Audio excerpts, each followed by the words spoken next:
Hello दोस्तों, मैं हूँ रुबैया मलिक और आप लोग सुन रहे हैं आरोही और विराट यानी कि वीर और अनन्या की कहानी। इस कहानी में आगे क्या होने वाला है, आइए सुनते हैं।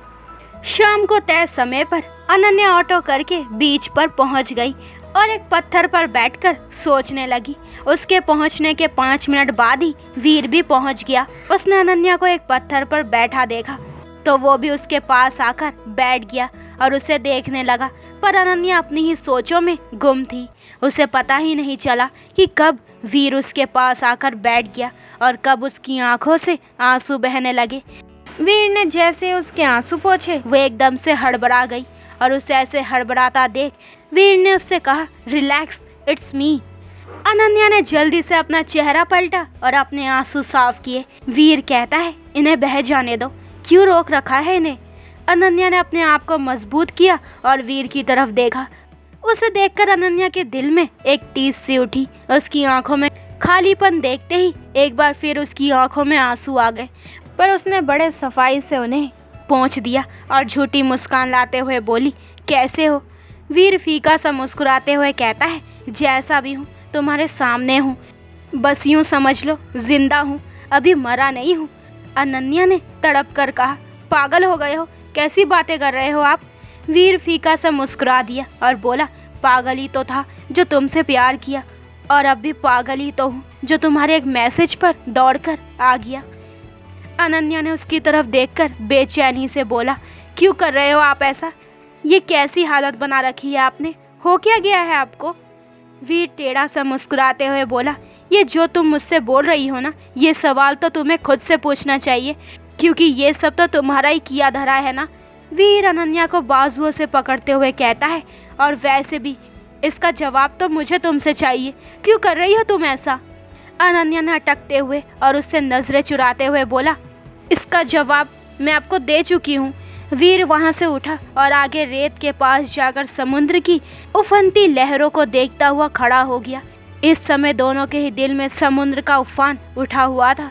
अनन्या ने आंखें बंद की और वीर के पास आकर खड़ी हो गई और सामने की तरफ देखते हुए बोली, ये इस तरीके की हरकतें करके आपको क्या मिल जाएगा। ये जो आपने अपना हुलिया बना रखा है, उन सब का आपके डैड पर क्या असर हो रहा होगा, आपको अंदाज़ा भी है कितनी तकलीफ हो रही होगी उन्हें। इस तरह आपको देखकर वीर बेचैनी से कहता है, ये बात तो तुम्हें भी समझनी चाहिए ना, ये सब तुम्हारी वजह से हो रहा है। फिर उसके चेहरे को हाथों में भरकर कहता है, अनन्या प्लीज़ ऐसे मत करो, मैं तुम्हारे बिना मर जाऊंगा यार, नहीं जी सकता तुम्हारे बिना।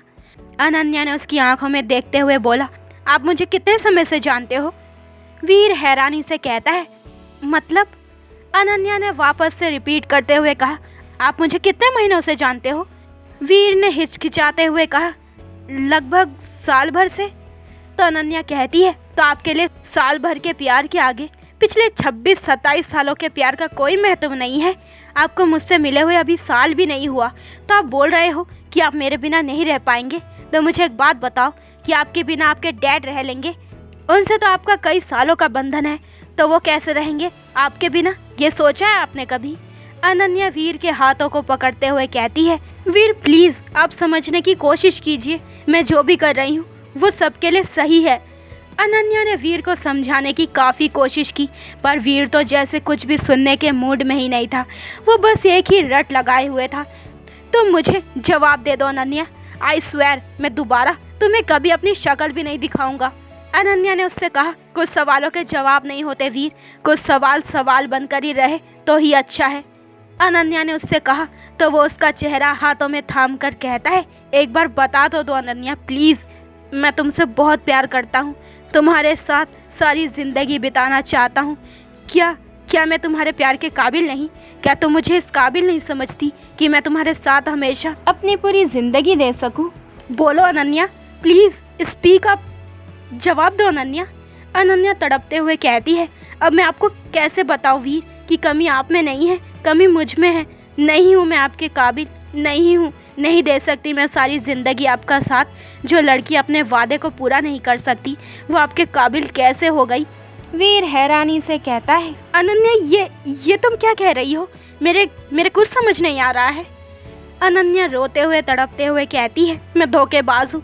मैं न सिर्फ आपको बल्कि अपने घर वालों को भी धोखा दिया है वीर, सबको धोखा दिया है। फिर वीर की कॉलर पकड़ते हुए कहती है, आप मेरे साथ सारी ज़िंदगी बिताना चाहते हो ना, पर मैं क्या आपके साथ सारी ज़िंदगी बिताऊंगी? मेरी तो ज़िंदगी का कोई भरोसा ही नहीं है वीर, मैं एक धोखेबाज हूँ। वीर उसके कंधों को पकड़कर झकझोरते हुए कहता है, तुम क्लियर बताओ, आखिर कहना क्या चाह रही हो? अनन्या ने उसकी तरफ देखते हुए कहा, ठीक है तो सुनो, पर इसके बाद मतलब सच्चाई जानने के बाद आप ये बंधन खुद से ख़त्म करोगे। अनन्या ने उसकी तरफ देखते हुए कहा। तो वीर उससे कहता है, मैं ये सच्चाई जानने के बाद डिसाइड करूँगा। अनन्या ने गहरी सांस छोड़ी और अपने पीछे से एक फाइल निकालकर कांपते हाथों से वीर के सामने कर दी। वीर ने एक नज़र अनन्या को देखा, फिर उसके कांपते हाथों से वो फाइल ली और जैसे उसे खोलकर देखा, उसके हाथ कांपने लगे और आंखें हैरानी से बड़ी हो गई। वो धम से वहीं रेत पर बैठ गया। उसके मुंह से बस इतना ही निकला, ब्रेन ट्यूमर, और उसकी आंखों से आंसू बहने लगे। अनन्या भी वहीं रेत पर बैठ गई। वीर ने उसकी पूरी रिपोर्ट देखी और फिर अनन्या की तरफ देखा, जिसकी आंखों में आंसू होने के बावजूद भी चेहरे पर एक मुस्कान थी। उसे समझ नहीं आ रहा था कि वो कैसे रिएक्ट करे।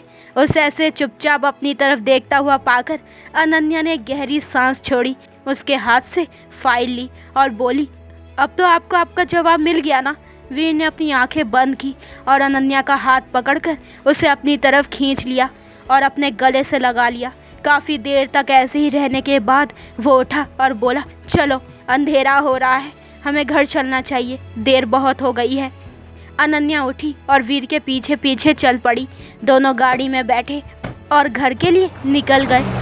गाड़ी में दोनों ही खामोश थे। घर पहुंचकर अनन्या गाड़ी से बाहर उतरकर बाहर आई और सीधे अपने रूम की तरफ बढ़ गई। तभी घर का एक नौकर आकर बोला, अरे आ गई बिटिया आप, हम आपका ही इंतज़ार कर रहे थे, आपको अंदर बड़े साहब बुला रहे हैं। अनन्या कहती है, जी काका आप चलिए, मैं बस अभी आती हूँ। अनन्या ने कहा और रूम में आकर उसने अलमारी में अपनी फाइल रखी और दरवाज़ा बंद करके वहाँ चली गई। जब अंदर गई तो एक पल को हैरानी से उसकी आंखें बड़ी हो गई। उसके सामने उसके और मिताली के मम्मी पापा थे। उन्हें देखकर ही वो सबके गले लग गई।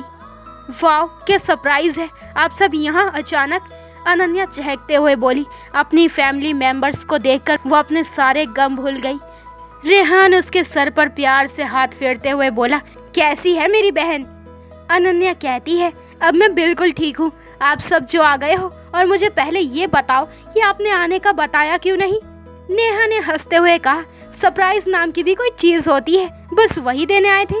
तभी अनन्या के पापा कहते हैं, और वो क्या है ना बेटा, तुम्हारी माँ तुम्हें मिस कर रही थी, बोल रही थी कि मेरा मन बहुत घबरा रहा है। अब देख लीजिए अपनी बेटी को, ठीक है? अनन्या मुस्कुराते हुए अपनी मम्मी के गले लग गई और उसकी आंखों में आंसू आ गए, पर उसने उन्हें बहने से रोक लिया। फिर छेड़ते हुए बोली, क्या बात है, वैसे तो मुझसे तंग आ जाते हो, अब बड़ा मिस कर रहे थे हाँ? उसकी माँ उसके सिर पर हल्की सी चपेट लगा दी। आज फिर से अनन्या की हंसी गूंज रही थी। सभी बातें करने में बिजी थे और अनन्या भी हंस हंस कर बातें कर रही थी। वीर की नज़र जब हंसती हुई अनन्या पे पड़ी तो वो सोचने लगा, कितनी आसानी से अपना दर्द छिपा लेती है।